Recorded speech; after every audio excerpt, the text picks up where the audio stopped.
Hey people, Mark here, and welcome to another one of these. It's been a while since my last Covenant ship video, so I decided to work my way through the cruisers of the Covenant, and start with the smallest of the lot, and one of my personal favorite Covenant ships, the Xanar pattern light attack ship, known to the UNSC as the CRS-Class light cruiser. You might be looking at this thing and saying, wait a minute, that's just a Ket pattern CCS-Class battlecruiser. And you'd be right. Sorta. The explanation for that is that Covenant manufacturing kinda sucks.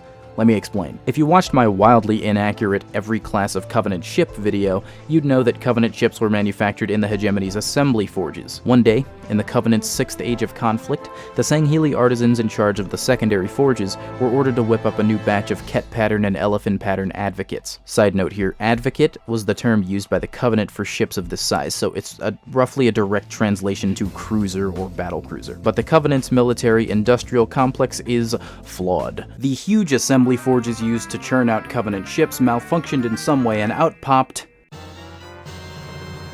the Xanar pattern. Far too small to either be a Ket or Elephant pattern battlecruiser, the ship was designated a stable mutation, as it was still completely functional, even if not fit for its intended purposes. Measuring a measly 300 meters long, shorter than any UNSC frigate, Covenant destroyer, or Covenant corvette, and weighing only 190,000 metric tons, the Xanar pattern is easily the smallest and lightest of all the Covenant cruisers. In fact, the cruiser classification was one given to the ship by the UNSC, most likely based on looks alone. It looks just like a Ket pattern. The Covenant uses the designation attack ship for ships of this role and size. The Xanar shares this ship type with Covenant Stormcutters and Sangheili man-o'-wars. And if all my notes are correct, I think these are actually the third shortest warships in the entire Covenant, and the Covenant probably gladly accepted this new ship for its lower cost and smaller crew requirement, as they served various roles throughout the Hegemony since then, none of which would be expected to be the duties of a cruiser. In the military, they served as escorts for larger vessels of varying types. Crewed by 8 menials and led by 1 superior, the ship had no shipmaster, instead serving whatever shipmaster was on the ships that they were escorting. Attack ships are often overlooked, and as such are seen as mere stepping stones to reach a station of higher importance. When escorting prestigious, powerful, or highly regarded ships like the lauded Varric pattern heavy cruiser or any pattern of assault carrier, these ships relished in the chance to prove themselves in battle. The Kigyar manning these vessels would be less interested in the honor and glory, but the Drulhane or Sangheili would appreciate the opportunity to elevate their station to more respectable vessels. Notable shipmasters would have started on ships like these, working their way up to fleet master through their accomplishments in increasingly more powerful and important vessels. When escorting destroyers like the Sonaris pattern, however, the crews of Xanar patterns and other escorts are known to do so without fervor. The crews of executioner vessels like these were composed of honorless dregs, so their escorts could in turn gain no honor by protecting them. The result? Well, the smaller ships could be relied on for nothing but the most basic of defensive maneuvers for destroyers. This is, as I said in my breakdown on the heavy destroyer, likely why the remains of so many Covenant destroyers littered the battlegrounds of human worlds. Click up in the top right for that one if you want to see that. While they lacked the capability to glass, they did participate in more conventional bombardment, as we see here on the Colony Tribute. There are no ships in the Covenant that don't serve the war effort in some capacity, but the Xanar pattern would, alongside Acton pattern escorts, often guard pilgrimages, sponsored by high-ranking Ungoi deacons or other religious leaders from Covenant worlds, to the holy city of High Charity. This was befitting of them, as they also served the role of policing vessels within Covenant space, probably protecting trade routes from Kigyar pirates or even banished raids, escorting Karak merchant cruisers, as well as Lursu pattern brigantines, which was, at the time, a premier transport for goods and personnel in missionary and tithe fleets. It's from these fleets tucked deep within Covenant space that Jul 'Mdama constructed his fleet. These ships don't usually carry an expeditionary force. With the roles they play, it's likely they'll be supporting some kind of assault carrier in their fleet or battle group, but we know they can carry at least 50 troops. These troops, if they're present, would be deployed via either Phantoms, for which the Xanar does have a hangar to store, or Glotokos pattern or Glotokef pattern assault carapaces. Now, these could be modifications made post-war, either to a specific Xanar pattern, the Spear of Light, or a more wide effort to convert these light cruisers into mainline warships. This would make sense, as smaller entities, the Covenant remnant groups, wouldn't want to engage in conventional warfare against the UNSC the way they used to, instead using hit-and-run tactics and relying on smaller, more nimble ships more often. It's most likely why they start making use of the blockade runner in the interim between the Human Covenant War and the created conflict. Some of the mutations had positive results. For one, the sensor arrays are prone to aberration engines that make the ship appear friendly to Forerunner constructs. This makes some sense, as all Covenant tech was ultimately derived from Forerunner artifacts. This is how the Storm Covenant was able to enter Requiem in Halo 4. Another benefit would be that the ship obviously requires fewer resources to make. The Covenant, as we know, relied heavily on numbers or the technological superiority to win most battles, which we can see here in the swarm tactics applied against the Infinity. Many of the results of the ship's mutation were far less beneficial, however. The control coils of the CRS-Class, which I assume pertain to the repulsor engines or the slipspace drive based on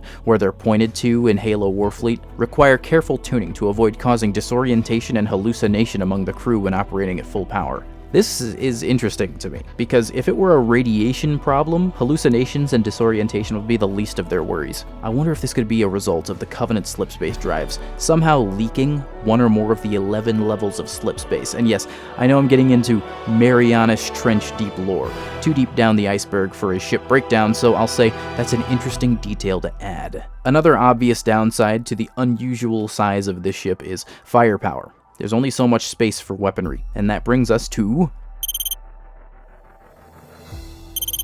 the Xanar pattern's armament is significantly smaller than its predecessors, naturally. Unlike the Ket pattern, the light cruiser lacks an excavation beam, meaning it can't participate in glassing operations in a direct capacity, but it can assist in wiping out ground forces or leveling strategic locations with its 6 Sintra pattern plasma torpedo silos. This particular flavor of plasma torpedo, the Sintra pattern, employs a fast but unwieldy torpedo that can barely be guided in flight, and as such, is better used for ground bombardment than a ship-to-ship combat. For that, the Xanar pattern is much better off using its 2 Eric's pattern plasma beam emitters. We've talked a whole lot on this channel about plasma beams and plasma lances and the absolute beasts they are at melting human ships. They're obviously much smaller and far less powerful than the version we see here in Halo 2, on the Siphon pattern assault carrier here, that can obliterate a Marathon class in one shot, but they're nothing to scoff at. Looking again at the Battle of Actus 4, we can see that the cumulative efforts of multiple Xanar patterns is enough to pierce the shields and damage at least the armor of the Infinity, although to what extent is unknown. For point defense, the Xanar uses 4 POC pattern plasma beam lasers. This is a new one for me.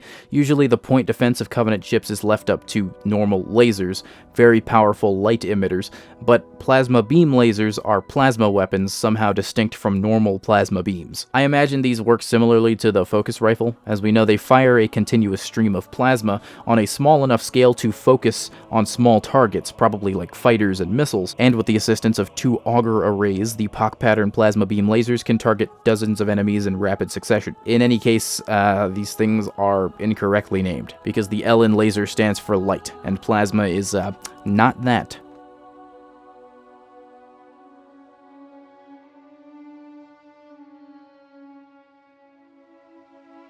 The Xanar pattern appeared prevalently throughout the entire Human Covenant War, participating in battles as early as 2525, the very first year of the war. The Unrelenting was a ship of this pattern that engaged the Commonwealth over Chassetti IV. This was the second ever naval engagement between Human and Covenant forces. For whatever reason, the Unrelenting was patrolling alone when it encountered a Paris-class frigate, along with its precious cargo, Dr. Catherine Halsey, and the entirety of the Spartan IIs. Now, a Paris-class heavy frigate is larger than a Xanar pattern light cruiser, and the armament is more extensive, but humanity simply didn't understand the gap in technology and what that meant for them. When the Commonwealth entered the system, it immediately detected the Unrelenting at 80 million kilometers away, or about 50 million miles. For a reference you can wrap your head around, Mercury is about 62 million miles away from Earth. That doesn't really help. Point is, it was far beyond weapons range, and it would be some time before they could engage. Or at least that's what Captain Wallace thought, but Halsey warned him that the enemy may be capable of an intra-system slipspace jump. This is unheard of for human ships, or at least it was, but sure enough, the Unrelenting disappeared and reappeared 2,000 miles away from the Commonwealth. In space terms, that's basically spitting distance. Now, before you go judging Captain Wallace too harshly, he is not a physicist, but you've got to be hella smart to operate a spaceship, let alone a warship in a vacuum. How could he account for aliens being able to teleport into combat range? Anyway, the Unrelenting entered weapons range and opened fire with its pulse lasers. Hang on, what? Okay, I assume that would have been these so-called plasma beam lasers, but Fall of Reach is an oldie, so it gets a pass. Anyway, the lasers took out the frigate's comms and disabled its AI immediately. And while the Commonwealth returned fire with 180 of its 624 Archer missiles, the Spartans were already loaded into a Pelican and prepared to leave. The Unrelenting evaded half of the missiles and the rest failed to penetrate shields, firing its lasers again destroying the frigate's navigation dish. The Commonwealth scored a clean hit from its MAC, breaking through shields and crumpling the ship's bow. As the frigate readied the MAC to fire again, the Unrelenting let off a single plasma torpedo. Now, this part's cool. To prevent the entire ship being depressurized, the Commonwealth vented atmosphere. The reason you'd want to do this is because if a container is sealed and has air, and the outside is a vacuum, the air inside wants to go outside. If the interior of a spaceship is pressurized when the hull is breached, you get the reverse of what happened to that submarine last month. They do this in The Expanse when they know they're going into combat. It's a super cool visual and use of the setting. Anyway, the torpedo and MAC round hit at the same time, the Commonwealth losing its MAC and the Unrelenting gaining a new hole. The only options left were the 3 Shiva nuclear warheads on board, and whatever was on the surface in the Damascus testing facility. Longsword Squadron Delta was tasked with a suicide mission to accompany the missile on its way to the enemy vessel.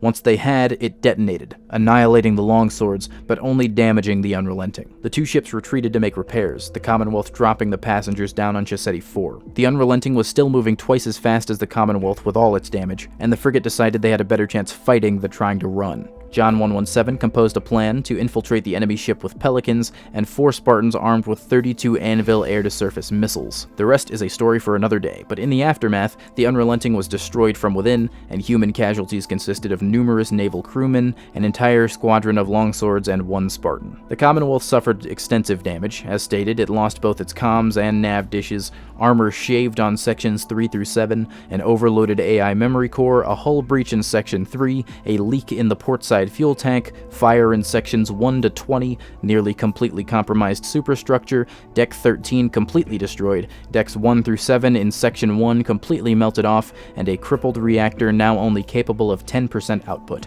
One take, baby. There's an interesting takeaway here. The Xanar pattern is just a bit more capable than a Paris-class technologically, which makes sense given its role as the Covenant's favorite escort ship. The sense I get from this battle is that if the commander of a Paris and the shipmaster of a Xanar with equivalent experience and skill go head-to-head, the Xanar usually wins, but the Paris may be able to heavily damage it. But 2 Parises versus 2 Xanars, I don't like the odds for those humans one bit. The Xanar would appear regularly in the following decades, taking part in the Battle of Psi Serpentis and later the Fall of Reach, which took place at the same time as the Battle of Tribute. Here we see Casbah City, capital of Tribute, suffering bombardment from several Xanar pattern cruisers and Suitor pattern corvettes. Some also took place in the short-lived occupation of Earth at the end of the war. And once the war truly ended, they would only become more prevalent, being used by several Covenant remnant factions for the reasons I stated earlier. After the Prophets and anyone who could make it to a ship fled High Charity after the Flood arrived, the city entered slipspace and flung itself through the portal at Voy. As a result, lots of equipment and ships were left behind, like the large stockpile of Xanar pattern light cruisers stored on a moon nearby. It was from this stockpile, alongside merchant fleets and former missionary vessels,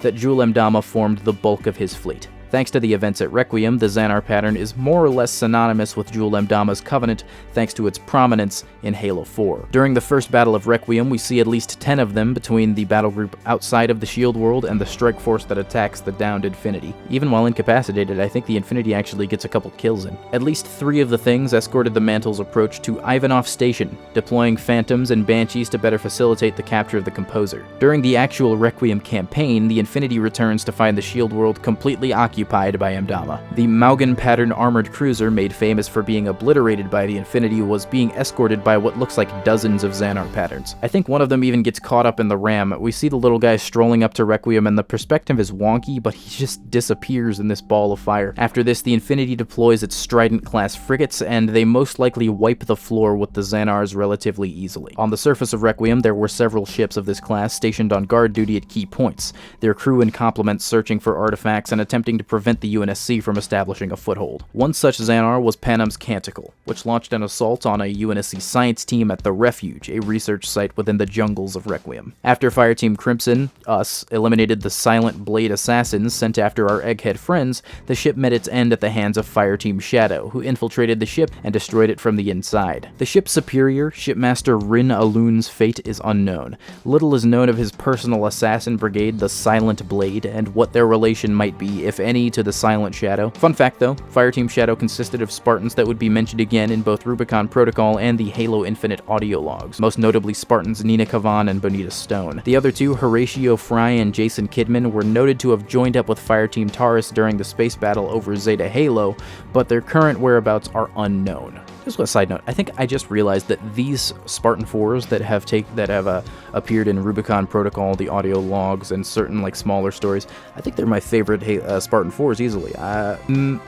Obviously not considering, Buck. There is a whole long story about the infiltration of Panem's Canticle, but we may have to return to it another day, as it is kinda long. The light cruisers would harass the Infinity for the entirety of the campaign, and deploy troops to hinder humans at every opportunity. We see another Malgan pattern cruiser, escorted by 7 more Xanars, seemingly attacking the Infinity, but instead they make for slip space. They even show a few flying around outside the window when Jewel was pacing around and talking to Halsey. They really liked using this thing for him. They were present in force on Actus 4 when Jewel and Halsey set a trap for the Infinity at the Absolute Record in order to get the other half of the Janus key, which is a whole other story. The last and my personal favorite appearance of this ship was in Shadow of Intent, a story by Joe Halo himself. The story follows Urtis Vadum, the half-jaw shipmaster, and his crewmates as they hunt the remaining Sanchayum who escaped High Charity. I don't want to spoil this too much because it's one of my favorite Halo stories of all time, but the Spear of Light was a modified Xanar pattern light cruiser. Before the Human Covenant War, the Sanchayum gifted the newly inducted Jiralhane with less powerful surplus ships like the Spear of Light and other Xanar patterns. No self-respecting Sangheili would ever give up the chance for glory in battle in favor of training a bunch of space monkeys how to fly them, though. And so the ever-gracious Prophet of Truth